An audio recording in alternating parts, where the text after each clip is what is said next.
ఏమీ లేదు. ప్రతి సంవత్సరం మోసమే, ప్రతి ఎలక్షన్లో దగానే. మళ్ళీ వీళ్ళ పేర్లు చెప్పుకోకుండా ఓట్లు అడగకుండా పోయే ప్రసక్తే లేదు. వీళ్ళ హామీలతోనే మోసం చేయడం, గెలవడం అంతే.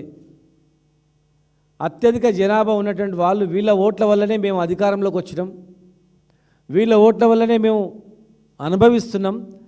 కనీసం వీళ్లకు ఇలాంటి చిన్న చిన్న అవసరాలన్నా తీర్చపోతే, ఈ వృత్తులను కాపాడపోతే, ఒక సామాజిక న్యాయం అనేది ఇవ్వకపోతే, వీళ్ళు తిరగబడితే మన పరిస్థితి ఏముంటుందని అర్థం కూడా చేసుకోకుండా, ఆలోచన చేయకుండా మోసం తప్ప వేరే ఏం లేదు. ఈరోజు ఈ రాష్ట్రంలో ఈ కాంగ్రెస్ ప్రభుత్వం మరీ బరి తెగించింది పూర్తిగా. కాంగ్రెస్ పార్టీ ఎప్పుడు అధికారంలో వచ్చినా రావడానికి ఈ వర్గాల వాళ్ళే, రైతులు, బీసీలు, ఎస్సీలు, ఎస్టీలు నోటికొచ్చిన హామీలు ఇవ్వడం, విస్మరించడం, దగా చేయడం. అంటే ఓన్లీ వీళ్ళని ఓటు బ్యాంకు, ఓటు ఇన్స్ట్రుమెంట్ వాడుతున్నారు అంతే. ఇన్ని సంవత్సరాలు మీ ఆటలు సాగినవేమో ఇప్పుడు సాగవు. రైతులకు రేపే రుణమాఫీ అవుతుంది, లోన్లు తెచ్చుకోండి.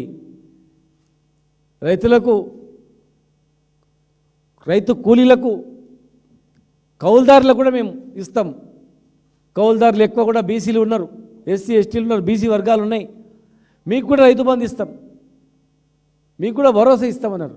నట్టేట రైతులను ముంచింది, నట్టేట కుల వృత్తులనన్నీ నాశనం, విధ్వంసం చేసింది, మొత్తం విధ్వంసం చేసింది. అత్యధిక బీసీలలో బతుకుదెరువు చేపలు పట్టుకోవడం, అత్యధిక శాతం గొర్రెలు మేపడానుకోవడం, అత్యధిక శాతం చేనేత పనులు చేసుకోవడం, అత్యధిక శాతం చెట్లెక్కి గల్లు గీయడం, అత్యధిక శాతం బట్టలు ఉతుకోవడం, ఎన్నో వృత్తులు ఇవన్నీ. నాయ బ్రాహ్మణులు. మరి ఈరోజు కనీసం ఒక్క వృత్తి కూడా బాగుపడలే. ఎన్నెన్ని చెప్పారు అసలు? ఒక్క అంశం అని ఉందా ఈ బడ్జెట్లో? 3 లక్షల కోట్ల పైగా ఉన్నటువంటి బడ్జెట్లో 56% అని మీరే డిక్లేర్ చేసిర్రు, 60% పైన ఉన్నా కూడా. మరి 56% మీరు ఇచ్చిన బడ్జెట్ ఎంత? 3.85, అంటే 3.85%. 56%లో ఇప్పటి వరకు ఖర్చు చేసింది 5,300 కోట్లు మాత్రమే ఈ 2 సంవత్సరాల్లో కూడా. సంవత్సరానికి 20,000 కోట్ల బడ్జెట్ ఇచ్చి 5 సంవత్సరాల్లో 1,00,000 కోట్ల బడ్జెట్ ఇస్తా ఉన్నటువంటి మీరు, ఆ 3 లక్షల పైగా కోట్లు ఎవరివి?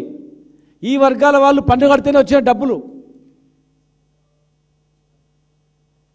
ఈ వర్గాలు మొత్తం కూడా ఈ ట్యాక్స్ రూపాయలు ఇచ్చిందే బడ్జెట్. అది 56% పైగా బడ్జెట్ పెడతామని చెప్పి, 1,00,000 కోట్లు పెడతామని చెప్పి 56% జనాభాకు మీరు ఇచ్చేది 3.8%, 85%. ఇది ఎక్కడ ధర్మం? మా ముదిరాజు సోదరులను బీసీ ఏ గ్రూప్లో వేస్తున్నారు, ఏమైంది? 100 రోజులలో గొల్ల కుర్మలకు 2వ విడత స్కీమ్ ఇంప్లిమెంట్ చేస్తామన్నారు, డబ్బులు బ్యాంకులో వేస్తామన్నారు, ఏమైంది? మున్నూరు కార్పొరేషన్ ఏమైంది? మత్స్య కార్మికుల కార్పొరేషన్ ఏర్పాటు చేస్తామన్నారు, చేప పిల్లలు మొత్తం గల్లంత అయిపోయినాయి, గొర్రెలు మొత్తం ఖతమైపోయినాయి.